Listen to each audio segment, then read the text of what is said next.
Hello, beautiful beings. Love and laughter. Tanya Rainbow Horse here. This video is just going to be me sharing my YouTube journey. This is the first one. I'm going to build a playlist. But I just want to touch on what's gotten me to where I'm at right now. It really started, I'd say back in 2017 is when I really decided that I wanted to have a business online. And I was scared to be on camera. And so from 2017 to like 19, those 2 years, I was just practicing on camera over and over again. I was mostly on Facebook, doing Facebook Lives and just getting comfortable being in front of the camera, speaking my truth, being my authentic energy and voice and all that stuff. And then it was through that I started realizing video was a powerful tool for me, that I loved expressing myself on there. And then this idea of having YouTube videos started just sitting in my heart and percolating. And from there, it just took off. And then, I think maybe in 2019, I did do a few videos and posted them on either the YouTube channel I have now that you're watching on, or maybe another one. But I didn't really know what I was doing, and I was still pretty deep in my healing, and so it kind of just like, I was kind of doing it randomly here and there. But it wasn't till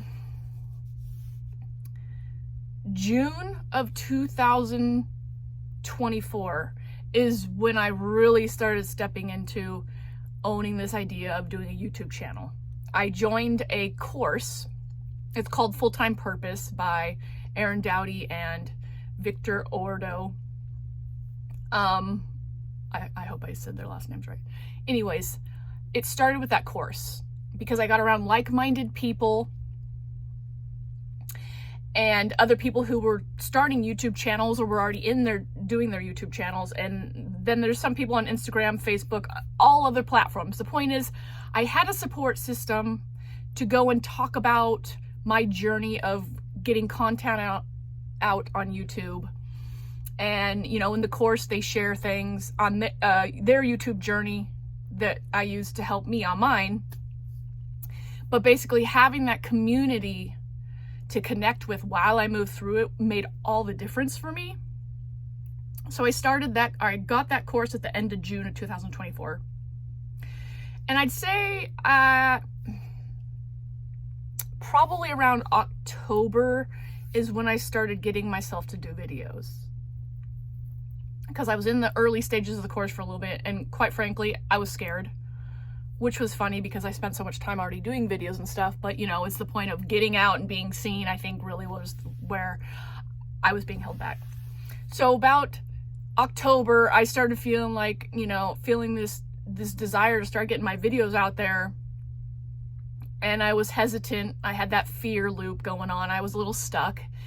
But then I just started making videos and posting them in that group and on Facebook.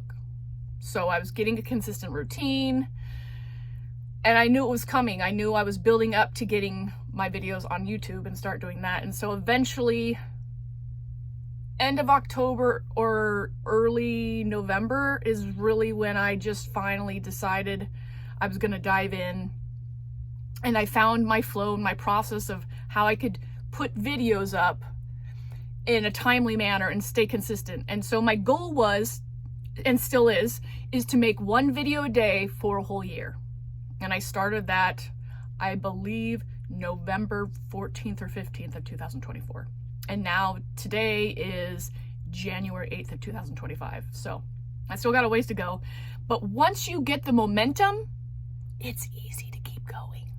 I think that's really where a lot of the hookup is, especially for doing videos and getting out there, is we spend a lot of time hemming and hawing and swimming around in those stuck loops, when if we just start it, you know, and clear that energy and get through that, that opens the path up and things get easier. It gets easier when you build that momentum. Once it becomes a regular thing, it's a lot easier. And so that's happening for me. It took me maybe a week or two, but once I got in the rhythm of it, it's been easy. I've been able to stay committed and consistent, and it's not an option not to do it. Now, I've had several days on this consistent journey of doing videos that it was hard to get a video made.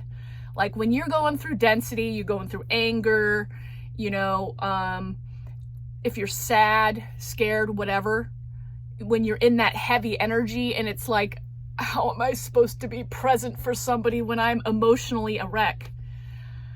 That's where you really get stretched. That's where I've been really seeing the stretching, especially with these YouTube videos. You know, they have this theme, this idea in Full-Time Purpose, the course I'm in, that says, they tell you it's consistent, imperfect action. Something like that. It's something about imperfect action consistently. And that is really what helped me stay on it. It's like some days you're gonna barely be able to get on a camera and get a few minutes out to share with people. And that's okay. You're gonna do many videos that are complete pukaka.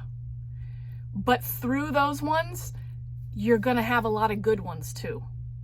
You're gonna have a lot of good ones. They're gonna feel really good to you. They're gonna be potent. People want them. And you know what? Some of those ones where you don't feel good, but you're doing it anyways, those can be popular too. Sometimes people just want to see that realness of where you're in the muck. I've found that when I'm in the muck too, and I need to do a video, that it's best to make it as simple as possible. So I usually do my video on the muck I'm swimming through, because if you're going through it, somebody else is going through it, and it will be helpful to them. And people, you know, need to know about the experiences that aren't so pretty too. They need to know you're human. They want to know those human experiences to help them too. So don't hesitate to share your heavy lessons. And when you're swimming in the muck, I'd start the video saying, hey, I'm in it deep today, but I'm showing up. So here we go. Let's see what comes. Prior to this day, the last couple of days had been tough for me, but I found creative ways to do my videos anyways. And actually some really cool things came forward. My creativity came out in different ways for my videos that I wasn't expecting, and some happy little surprises bubbled up. So just building that consistent action of doing it anyway. Another lesson that I learned from my Full-Time Purpose course for this YouTube experience, which has been very big for me, is to not give the numbers too much attention. Granted, I'm not saying don't look at the analytics, do that. I'm having to push myself to look at analytics and understand that part, because that's the area of doing YouTube and having a business that's not my favorite. I love the creative part. I love the inspiration to do a video. That is my creative genius zone. I love the flow. I love the spontaneity. I love the passion of the message being channeled through me. The rest of it is just stuff that I got to do to keep the harmony of the feminine and the masculine energy. You can't have one without the other. You got to have the structure part, and, you know, paying attention to the analytics and looking at the numbers is part of that. So I'm getting myself to be open to those things and to look at them and to use the numbers I have now to propel my numbers forward in other ways for manifesting. So those parts are useful. They're helpful, and look at them by all means, but don't put too much energy on them. Don't obsess about them, because it's just going to be energy burnt and spent out in ways that isn't very useful. So if you're on your path of building YouTube videos and doing your YouTube channel, look at the numbers with a light heart. I always like to set intentions before I do a video to be in my highest vibrational frequency. I set the intention to serve my ideal rainbow clients. I set an intention to provide value. So I put these intentions forward so the videos are most potent and they show up in the energy that my heart wants them to show up in. Let's see. So right now I've got about almost 200 subscribers, and I'm getting some good traction. I'd say I've got some consistent, steady numbers building. The comments have been so beautiful. Just hearing what people say when they see your magic is so much gratitude. And every day when I read a comment, I give gratitude for it. And when I'm responding, I give gratitude for it. I thank them, I give gratitude. I share with them how much I appreciate them. When they share their experience, that helps me learn. So then I, tell them, give them some encouragement, because you know what? We all need that encouragement. So just use your comments in the most loving, kind way. And also, if you get one of those trolly comments or somebody who's not so pleasant, my experience with that, I haven't had many. I've had one. And it wasn't even that bad. So what I did was, after I looked at it and kind of had a down moment, I started laughing at it. Started diminishing the energy it had around me. And then to take it a little bit step further, I took it and turned it into a video. The comment was, "That's a bunch of nonsense." And I'm a person who likes to have fun and shake things up and be silly.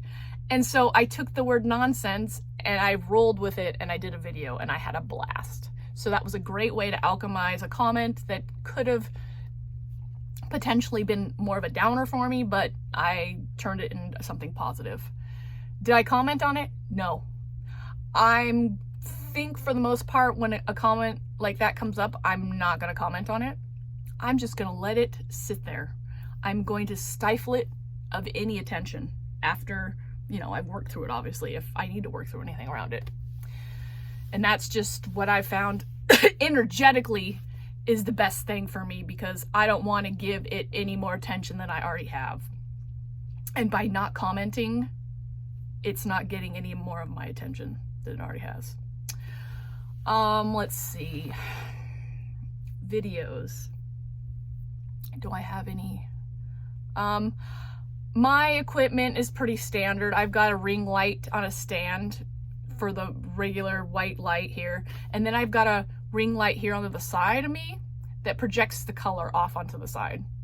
I'm filming in a closet, a coat closet underneath the stairs, like Harry Potter. So I just kept it really simple. I don't have a big space. I bought a sheet. This thing's really long. I bought that off of Amazon. I think it was 30 or 40 bucks. You can buy pretty much any kind of piece of cloth with whatever background you wanted. But I picked this kind of background because my channel is called Tanya Rainbow Horse, and Rainbow Horse is kind of like out in the stars, starseed energy, rainbow warrior energy, energy healer energy, and it just called to me. It's the stars, it's the galaxy. Who doesn't like that? It felt good. And then having different colors projected on my different moods was kind of a creative flair on how I could bring it into the videos. Oh, I found that it's helpful while you're doing making your own videos, is you go find other people's videos and you uplift them and you give the energy forward that you want back on your channel. Like, you find people. That's why my course group is so powerful, is because that group is already filled with people who are doing what I'm doing.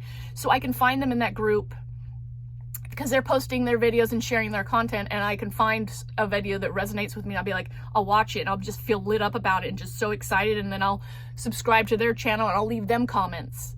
What goes around comes around. So you find channels that light you up and you watch their videos and you put forward that which you want back. So I found that energy exchange is powerful for moving forward with your channel. Let's see, what else can I share where I'm at? I already said I'm about 180 subscribers today, and I feel like roughly I'm growing maybe like 20 new subscribers a week, 20 to 40, depending on what kind of, it just fluctuates with energy.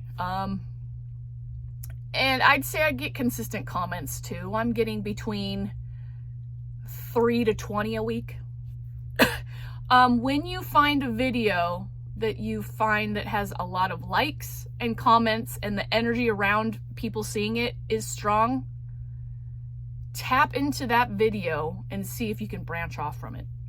Somebody told me to do that, and I did that on a couple other ones, and I can see the value in it, because if that subject is important and people want to see it, granted, there's other ideas around that one video that you can branch out on and get more of the similar feedback on and similar contact and connection from people with.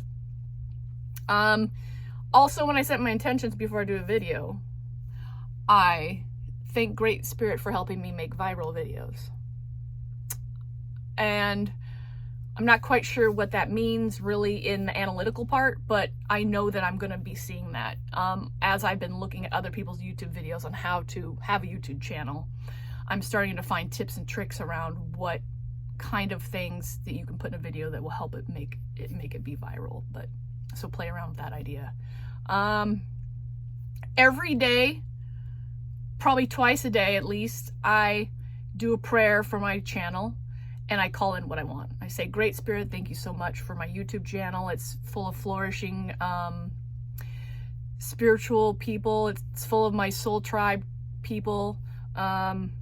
And whatever else that I want to bring in that, I say, thank you so much. I got 1,000 subscribers. I got 1,000 comments. I got 1,000 shares, and I got 1,000 likes. And as that goes up, then I change the number. But I set my intentions. I set those prayers out at least 2 times a day to keep myself in the energy of it. I hear this a lot, and I'm starting to see the benefits of it.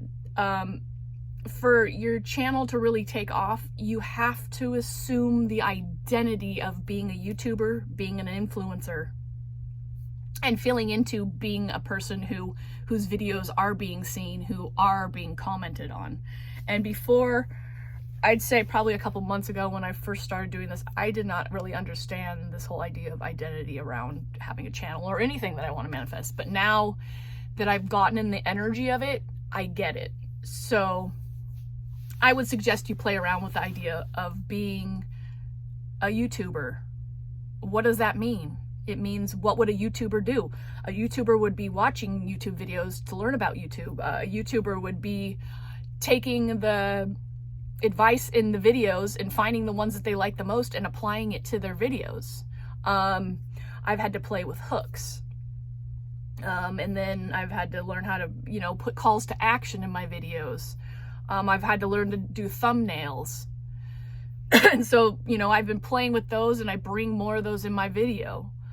So it's just an evolution, staying consistently learning about it, being in the energy of it, being open to seeing all parts of the YouTube channel idea and thoughts and what it takes to be truly in the identity of a YouTuber, an influencer, and having a thriving YouTube video or a YouTube channel, excuse me.